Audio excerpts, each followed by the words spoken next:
First, we're going to start off by applying a peel-off base coat to all of my nails.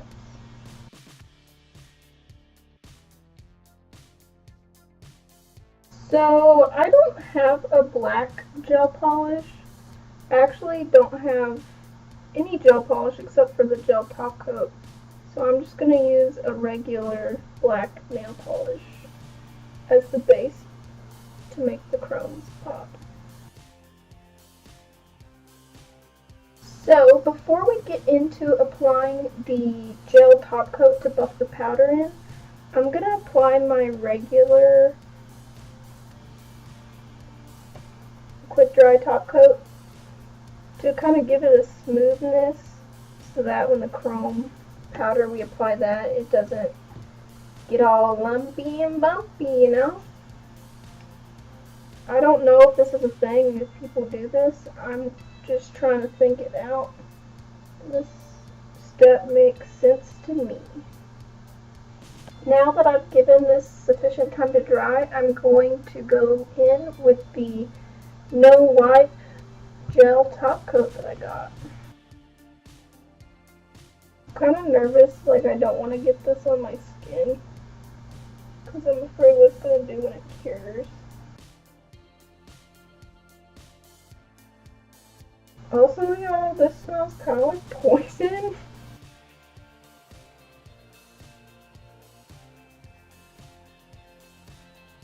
Okay, I'm going to start off with these two nails and put them into the LED lamp.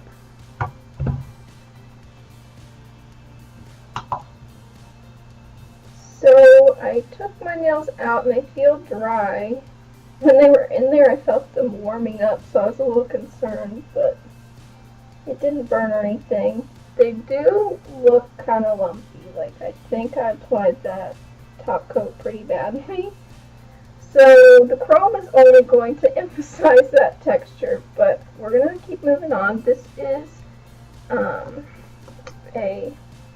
well, hello, Bean. Anyways, so this is the chrome powder that I got from Twinkled Tea. It's called Twirler. If you look here, it looks white, but it's actually got a purple reflex, so it's going to be a purple chrome color. Bean, you're really getting in the way here. Really, Bean? He just plopped right down in the middle. So the carton is, I would say, a little bit bigger than the size of a quarter, and it comes with this protective seal. There we have it. So I'm going to start buffing this into my nails with this little applicator.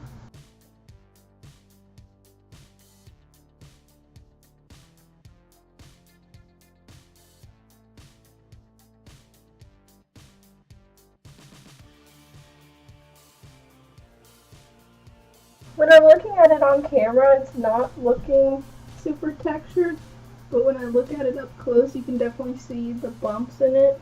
And also, I missed a little bit at the base of my nail with the top coat, so the powder obviously did not stick there. It's also looking slightly dull, so I don't know if that's because of using not all gel polish or putting my finger oils on it, or if I just need to buff some more. But I'm going to do the same thing to the other nails. So I tried applying a little bit thicker coat to try to maybe smooth it out, and that caused it to run off the side of my nail while it was curing. It actually kind of burned my nail inside there. So, yeah.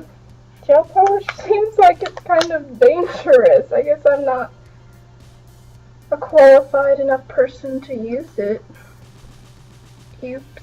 So I'm hoping that adding another top coat to seal everything in will help fix the mess that is my nails right now.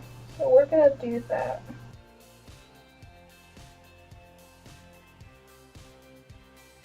And I'm going to only do a couple nails at a time to just make sure the gel does not run off the side of my fingers. Bean. And this is the finished look.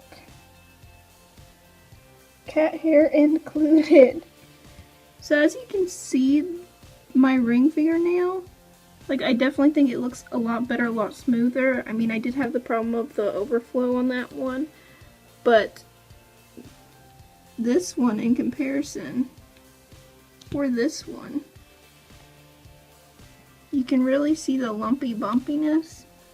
So I'm definitely gonna play with the proportions, trying to see thicker layer, thinner layer of top coat, but also I may get a black gel polish to see if that would help. But overall, I really like the chrome powder. Even though it seems like a small amount, a little bit goes a long ways. So I'm definitely going to be doing more looks with that. I put out a new video on nails every Monday and a new video with Little Bean in it every Thursday. So please consider subscribing. Thank you. Bye.